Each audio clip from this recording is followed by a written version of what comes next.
que é direito à cidade? Como o planejamento e a gestão urbana podem contribuir a isso? Para discutir esse tema, nós temos novamente o professor Rafael de Oliveira Alves aqui, que tem graduação e mestrado em Direito, no primeiro caso pela UFMG, no segundo mestrado pela UERJ, e é doutorando da UFMG em Geografia. Eu sou Antônio Marcelo Jackson e nós estamos começando o nosso Consciência de hoje.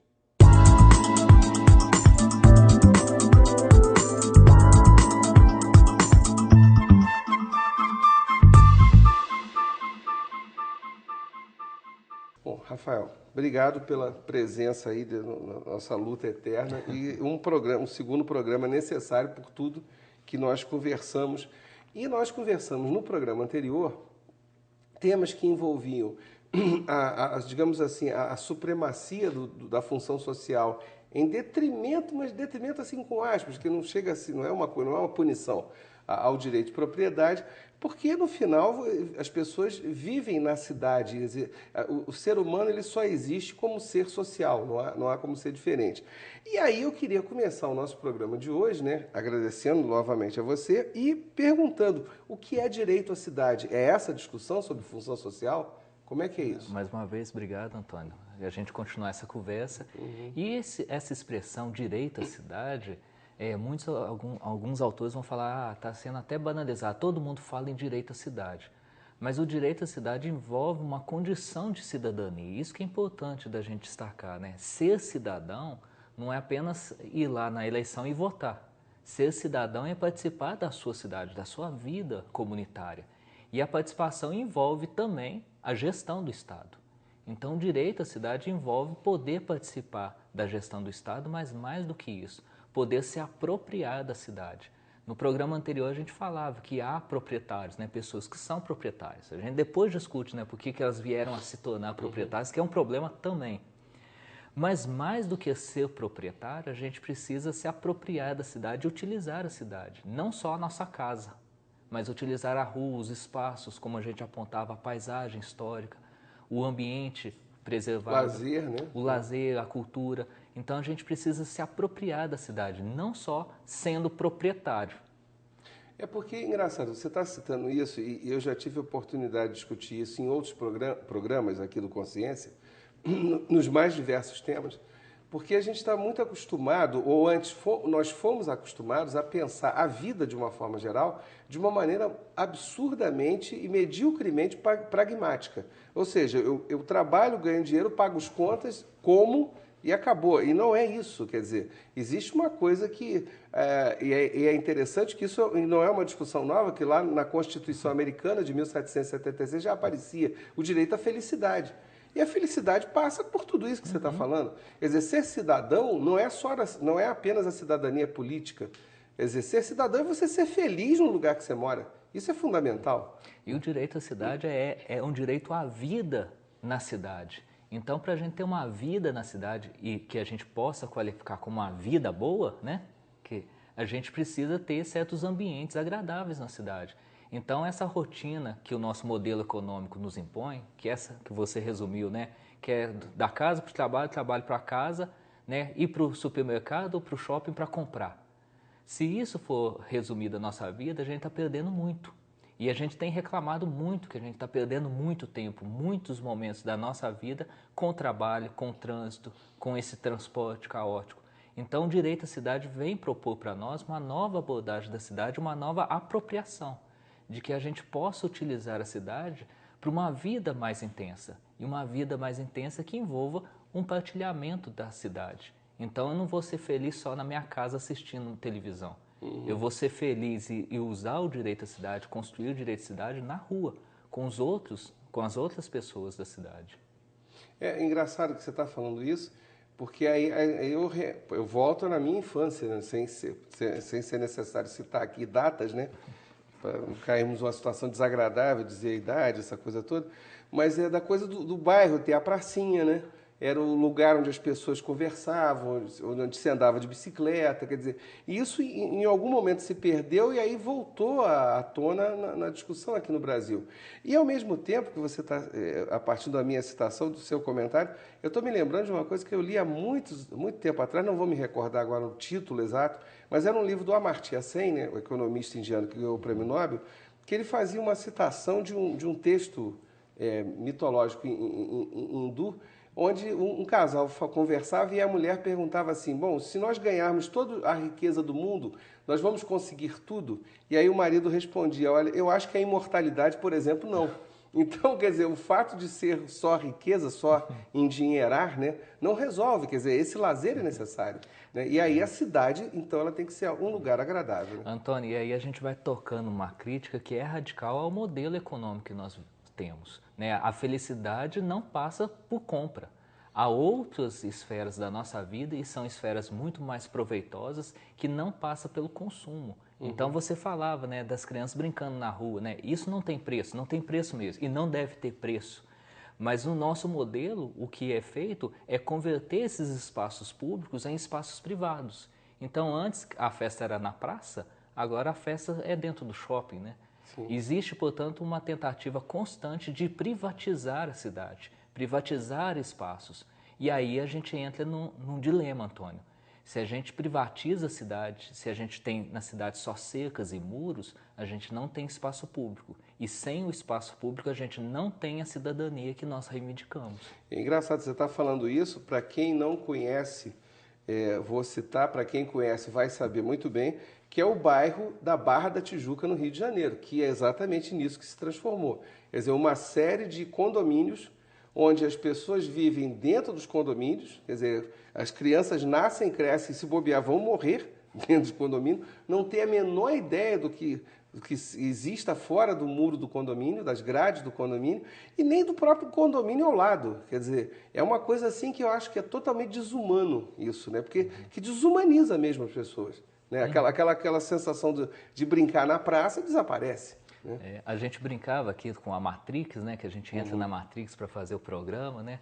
Mas existe uma programação da cidade. E essa programação da cidade tem sido historicamente feita pelos proprietários. E os proprietários têm essa tendência de cerrar, fechar os espaços.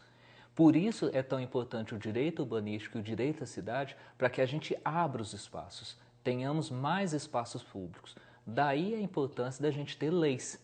E aí uma lei importante para nós é o plano diretor. Explica para a gente o que é um plano diretor e como ele se vincula a tudo que nós conversamos até aqui. Antônio, a gente partiu, né, de constatar vários problemas da cidade. E o plano diretor é apontado como uma possível solução. Não é que o plano diretor vai resolver, como nenhuma outra lei vai resolver os problemas que nós temos. Mas o plano diretor é uma lei que é feita no município. Então é uma lei feita muito próxima das pessoas, que as pessoas têm uma oportunidade de participar para construir essa lei. E essa lei vai dizer algo muito direto, Antônio. Vai pegar o mapa da cidade e vai falar o que pode fazer em cada pedaço da cidade. Que a gente chama isso de zoneamento. Apesar do nome parecer confuso, né? Mas o zoneamento é exatamente colocar ordem na cidade. Então o mapa da cidade que vai estar dentro dessa lei vai dizer cada pedacinho da cidade o que tem que ser feito para cumprir função social. E essa discussão do plano diretor passa por um debate com a sociedade ou é feito somente por técnicos? Ótimo, Antônio, porque nós tivemos a nossa lei que estabelece os critérios para o plano diretor já está desde 88 na Constituição. E em 2001 nós tivemos a aprovação do Estatuto da Cidade, que vem reforçar a importância e como deve ser feito. E plano diretor tem que ser feito necessariamente com a participação da sociedade. Então, necessariamente, a gente precisa de audiências públicas. Mas não é audiência pública que a gente vai lá só apresenta o resultado para a população. É uma audiência que a população possa efetivamente participar e definir a função social da propriedade. Nem que seja, em primeiro lugar, que um grupo de técnicos apresente uma proposta, mas essa proposta deve ser debatida, esclarecida, é claro, antes de mais nada, e debatida com a sociedade. Nós chamamos isso, Antônio, que ao lado de uma leitura técnica, que é feita por profissionais habilitados, a gente precisa da leitura comunitária. E essa leitura comunitária é tão importante quanto a leitura dos técnicos, porque quem vive a cidade vai poder decidir efetivamente como utilizar essa cidade. Até para se tentar criar uma média ponderada disso. Quer dizer, de um lado, dos interesses daqueles proprietários daquela zona, né? Zona aí no sentido de zoneamento, de divisão, né, do território, e por outro lado, as necessidades urbanas que existem para a cidade como um todo. Aí voltamos às coisas que você citou, de córregos, rios, topos de montanha, quer dizer, áreas mais perigosas, quer dizer, você tem que ter um controle disso. Antônio, e aí, com o plano diretor, nós temos uma diferença da gestão da cidade. Porque até então a gestão da cidade era feita apenas pelos proprietários, que compravam terras e faziam o que bem entendiam nos seus bens. Agora não, Antônio. Pelo plano diretor, a gente vai indicar claramente, pelo direito, o que aquele proprietário tem que fazer para atender o interesse que é de todos, que é da cidade. E aí que envolve que o plano diretor não pode se encerrar em apenas uma lei. A gente precisa acompanhar a execução dessa lei. Então, peraí, mas, por favor, agora eu me distraí aqui num aspecto. Eu preciso acompanhar a aplicação da lei ou essa lei ela tem que ser atualizada, ou ambas as coisas? Como As é que... duas coisas, Antônio. Uma vez que nós fizemos as reuniões, as audiências públicas, a sociedade participou e definiu a função social na lei do plano diretor, a gente precisa acompanhar a fiscalização disso. Então, para isso, a gente precisa de um Estado equipado, aparelhado, com profissionais, com técnicos, para acompanhar e fiscalizar o cumprimento, se os proprietários estão ou não cumprindo a função social. E a sociedade, por sua vez, também é interessada em seguir, em debater e, na medida que se decida, seguir isso, né? Exato. E aí, todo o nosso sistema de gestão urbana hoje propõe que nós precisamos ter um conselho gestor da cidade. Um conselho em que as pessoas da sociedade civil, sem ser político profissional, né, vão participar e definir os rumos da cidade.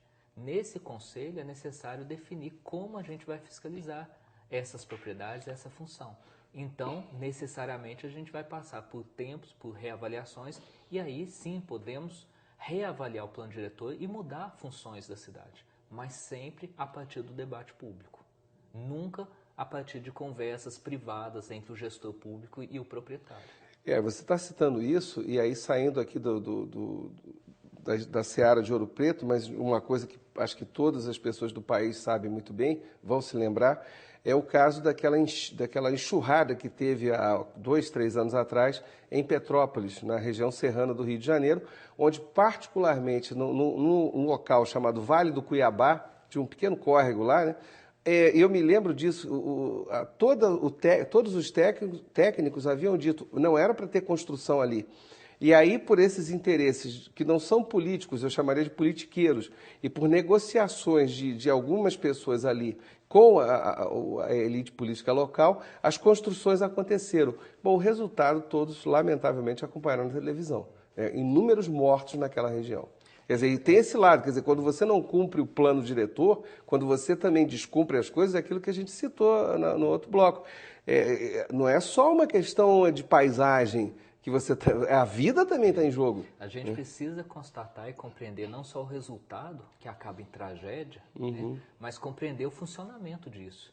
E compreender o funcionamento disso, Antônio, a gente necessariamente indica de que os proprietários, ou seja, quem tem dinheiro, né, os capitalistas, quem exerce o poder mesmo, acaba definindo os rumos da nossa cidade.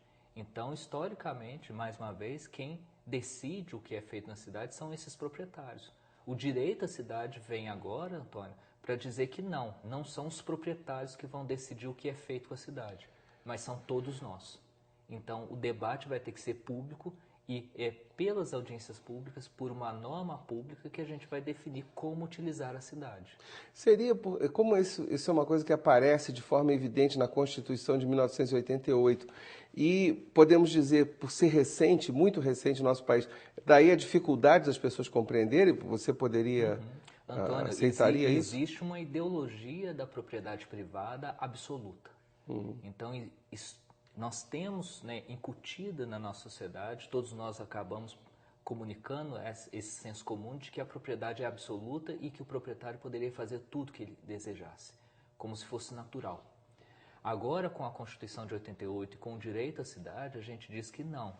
A cidade é uma construção coletiva, é uma obra coletiva e que todos precisam participar dessa obra coletiva. no espaço público. Então, se até 88, se a gente for demarcar no tempo, né, quem decidia era o setor privado, os proprietários, agora quem tem que decidir é toda a sociedade, todos os cidadãos. E mais uma vez, esse direito à cidade envolve uma condição de cidadania. A gente só é cidadão no espaço público. Dentro de casa a gente pede muito da nossa cidadania. E só para situar todas as pessoas, né? A lei que começa a discutir a possibilidade de compra de terrenos e territórios no Brasil é uma lei de 1850, a famosa Lei de Terras, né? Quer dizer, que é lógico, antes era apenas dado, o rei o imperador, no caso, ou antes do imperador era o rei de Portugal, doava as terras, então é o que você está discutindo, quer dizer, no final, se você pegar, é sempre uma elite que acaba controlando, uma elite econômica, e que agora, nos últimos 20, 30 anos, é que entrou na pauta a discussão. Não é só a elite, toda a sociedade vai ter que discutir. Rafael, olha, infelizmente o nosso tempo acabou, né? Mas eu queria te agradecer muito por essa presença nos 2 programas e quando você terminar suas pesquisas no doutorado, que eu sei que você está desdobrando essa discussão, é claro, nós vamos discutir isso aqui no programa Consciência. Obrigado mais uma vez. Tá? Obrigado a todos vocês e espero que tenha sido tão bom quanto foi para mim. Um grande abraço. Até o próximo Consciência.